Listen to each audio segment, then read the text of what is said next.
ವಿದ್ಯಾರ್ಥಿಗಳೇ, ಈ ಒಂದು ವಿಡಿಯೋದಲ್ಲಿ ನಾವು ನಿಮ್ಮ BCom ಸೆಕೆಂಡ್ ಸೆಮಿಸ್ಟರ್ SCP ಸಿಲೆಬಸ್ನಲ್ಲಿ ಬರುವಂತಹ ಇಂಗ್ಲೀಷ್ ವಿಷಯವನ್ನು ಯಾವ ರೀತಿ ಓದಬೇಕು, ಹೇಗೆ ಸ್ಟಡಿ ಮಾಡಬೇಕು ಅನ್ನೋದ್ರ ಬಗ್ಗೆ ಡಿಸ್ಕಷನ್ ಮಾಡೋಣ.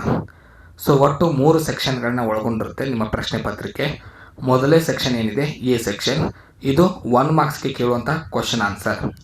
ಯಾವ ರೀತಿ ಬರುತ್ತೆ 1 ಮಾರ್ಕ್ಸಿನ ಕ್ವಶನ್ಸು ಪೇಪರ್ನಲ್ಲಿ ಅಂದರೆ, ನೇಮ್ ಮೇಲಿರುತ್ತೆ, ಪ್ಲೇಸ್ಗಳ ಮೇಲಿರುತ್ತೆ, ಇಮ್ಯಾಜಿನರಿ ವರ್ಡ್ಸ್ ಮೇಲಿರುತ್ತೆ, ರೆಫರ್ಸ್ ವರ್ಡ್ ಮೇಲೆ ಇರುತ್ತೆ, ನೇಚರ್ ಮೇಲೆ ಇರುತ್ತೆ, ಲೈಫ್ ಮೇಲೆ ಇರುತ್ತೆ, ಕಂಪ್ಯಾರಿಸನ್ಗಳಿರುತ್ತೆ, ಡೇಟ್ ಆ್ಯಂಡ್ ನಂಬರ್ಸ್ ಇರುತ್ತೆ, ಇನ್ಸಿಡೆಂಟ್ಸ್ ಇರುತ್ತೆ.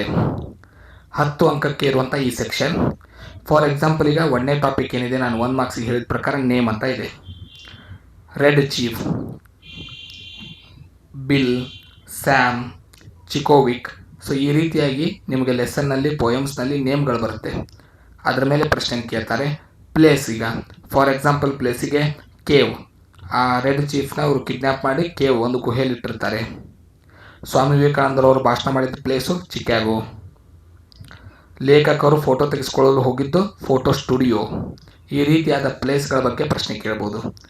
ಇಮ್ಯಾಜಿನರಿ ವರ್ಡ್ ಅಂದರೆ, ಈಗ ಕವಿ 1ನೇ ಪೋಯಮ್ನಲ್ಲಿ ತನ್ನ ಮಗಳನ್ನು ಒಂದು ಜೇನು ಹುಳುಗೆ ಹೋಲಿಕೆ ಮಾಡ್ತಾನೆ.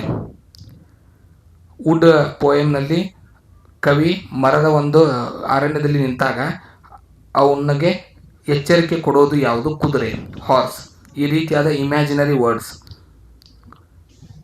ರೆಫರ್ಸ್ ವರ್ಡ್ಸ್ ನೇಚರ್ ಮೇಲೆ, ಲೈಫ್ ಮೇಲೆ, ಕಂಪ್ಯಾರಿಸನ್ ಮೇಲೆ, ಡೇಟ್ ಆ್ಯಂಡ್ ನಂಬರ್ಸ್ ಮೇಲೆ, ಇನ್ಸಿಡೆಂಟ್ಸ್ ಮೇಲೆ. ಸೊ ಈ ರೀತಿಯಾಗಿ, ಈಗ ನಂಬರ್ಸ್ ಅಂದರೆ ಫಾರ್ ಎಕ್ಸಾಂಪಲ್ಲು ಆ ರೆಡ್ ಚೀಫ್ನ ಕಿಡ್ನ್ಯಾಪ್ ಮಾಡಿದಾಗ ಅವರು ಡಿಮ್ಯಾಂಡ್ ಮಾಡೋ ಅಮೌಂಟ್ ಎಷ್ಟು? $2,000. ಈ ರೀತಿಯಾದ 1 ಅಂಕದ ಪ್ರಶ್ನೆಗಳು ಬರುತ್ತೆ. ಪ್ರತಿಯೊಂದ್ರ ಮೇಲೂ ಅಂದರೆ ಒಂದೊಂದು ಟಾಪಿಕ್ ಏನಿವೆ, ನೇಮು, ಪ್ಲೇಸು, ಇಮ್ಯಾಜಿನರಿ ವರ್ಡು, ಪ್ರತಿ ಟಾಪಿಕ್ ಮೇಲೆ ಒಂದು 4 ರಿಂದ 5 ಪ್ರಶ್ನೆಗಳಿವೆ. ಅಷ್ಟರಲ್ಲಿನೇ ಪ್ರಶ್ನೆಗಳು ಬರುತ್ತೆ. ಈ ಪ್ರಶ್ನೆಗಳನ್ನ ನಾವು ಆ್ಯಪ್ನಲ್ಲಿ ನಮ್ಮ ಡಿಸ್ಕ್ರಿಪ್ಷನಲ್ಲಿ ಲಿಂಕ್ ಕೊಟ್ಟಿರ್ತೇವೆ, ಆ್ಯಪ್ನ ಡೌನ್ಲೋಡ್ ಮಾಡ್ಕೊಳ್ಳಿ. ಅಲ್ಲಿ ನೀವು ಕ್ಲಾಸ್ನ ಜಾಯ್ನ್ ಆದರೆ ನಿಮಗೆ ಇವೆಲ್ಲ ಡೈರೆಕ್ಟ್ ಕ್ವಶನ್ಸ್ ಸಿಗುತ್ತೆ. ನಿಮಗೆ ಓದೋದಕ್ಕೆ ತುಂಬಾ ಈಸಿ ಆಗುತ್ತೆ. ಆರಾಮಾಗಿ ನೀವು ಕವರ್ ಮಾಡ್ಕೋಬೋದು. Section B. ಸೊ ಈ ಸಲದ ನಿಮ್ಮ ಸೆಕ್ಷನ್ ಬಿನಲ್ಲಿ ಯಾವುದೇ ರೀತಿಯ ಲೆಸನ್ ಮತ್ತು ಪೋಯಮ್ ಮೇಲೆ ಕ್ವಶನ್ ಇರೋದಿಲ್ಲ. ಪೂರ್ತಿಯಾಗಿ ಗ್ರಾಮರ್ ಸೆಕ್ಷನ್ ಇರುತ್ತೆ. 5 ಅಂಕಕ್ಕೆ ಪ್ರಿಫಿಕ್ಸ್ ಕೇಳ್ತಾರೆ, 5 ಅಂಕಕ್ಕೆ ಸಫಿಕ್ಸ್ ಕೇಳ್ತಾರೆ, 5 ಅಂಕಕ್ಕೆ ಕೊಲೊಕೇಶನ್ ಕೇಳ್ತಾರೆ, 5 ಸೆಂಟೆನ್ಸ್ ಕೊಟ್ಟು ಅದರಲ್ಲಿ ತಪ್ಪು ಕೊಟ್ಟಿರ್ತಾರೆ, ನೀವು ಎರರ್ಸ್ ಕಂಡು ಹಿಡಿಯೋದಿರುತ್ತೆ. 5 ಲಿಸ್ನಿಂಗ್ ಸ್ಕಿಲ್ಸ್ ಮೇಲೆ ಇರುತ್ತೆ, 5 ಮಾರ್ಕ್ಸ್ಗೆ ಒಂದು ಪ್ರಶ್ನೆ ಬರುತ್ತೆ. ಪಬ್ಲಿಕ್ ಸ್ಪೀಕಿಂಗ್ ಮೇಲೆ ಒಂದು ಪ್ರಶ್ನೆ ಬರುತ್ತೆ, ಅದು ಕೂಡ 5 ಮಾರ್ಕ್ಸ್ಗೆ. ಸೊ ಒಟ್ಟು 6 ಪ್ರಶ್ನೆಗಳನ್ನ ಕೊಟ್ಟಿರ್ತಾರೆ 5 ಅಂಕದ ಸೆಕ್ಷನ್ನಲ್ಲಿ. 6 ನಿಮಗೆ ಗ್ರಾಮರ್ ಸೆಕ್ಷನ್ನೇ ಇರುತ್ತೆ. ಇನ್ನು 10 ಅಂಕದ ಪ್ರಶ್ನೆ ಅಂದರೆ ಸಿ ಸೆಕ್ಷನ್. ಸೊ 10 ಮಾರ್ಕ್ಸ್ಗೆ ಒಂದು ಗ್ರಾಮರ್ ಬರುತ್ತೆ, A-B ಅಂತ ಪಾರ್ಟ್ ಇರುತ್ತೆ. A ಡೈಲಾಗ್ ರೈಟಿಂಗ್ ಬರೆದಿರುತ್ತೆ, B ಒಂದು ಭಾಷಣ ಬರೆದಿರುತ್ತೆ, ಸ್ಪೀಚ್, ಒಂದು ಟಾಪಿಕ್ ಮೇಲೆ ಭಾಷಣ. A-B ಸೇರಿಸಿ ಒಂದು ಪ್ರಶ್ನೆ.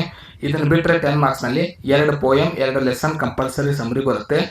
ಯಾವ ಪೋಯಮ್ಮು ಯಾವ ಲೆಸನ್ನು ನೀವು ಎಕ್ಸಾಕ್ಟ್ ಓದಬೇಕು ಅನ್ನೋದು ಕ್ವಶನ್ಸ್ ಬೇಕಂದರೆ ನೀವು ನಮ್ಮ ಆ್ಯಪ್ನ ಜಾಯ್ನ್ ಆಗಿ, ಡಿಸ್ಕ್ರಿಪ್ಷನಲ್ಲಿ ಲಿಂಕ್ ಇದೆ, ಡೌನ್ಲೋಡ್ ಆ್ಯಪ್ ಮೇಲೆ ಕ್ಲಿಕ್ ಮಾಡಿ ಡೌನ್ಲೋಡ್ ಮಾಡಿಕೊಂಡು ನಮ್ಮ ತರಗತಿನ ಜಾಯ್ನ್ ಆದರೆ 100% ನಿಮಗೆ ಬೀಳುವಂಥ ಕ್ವಶನ್ಸ್ ಇರುತ್ತೆ.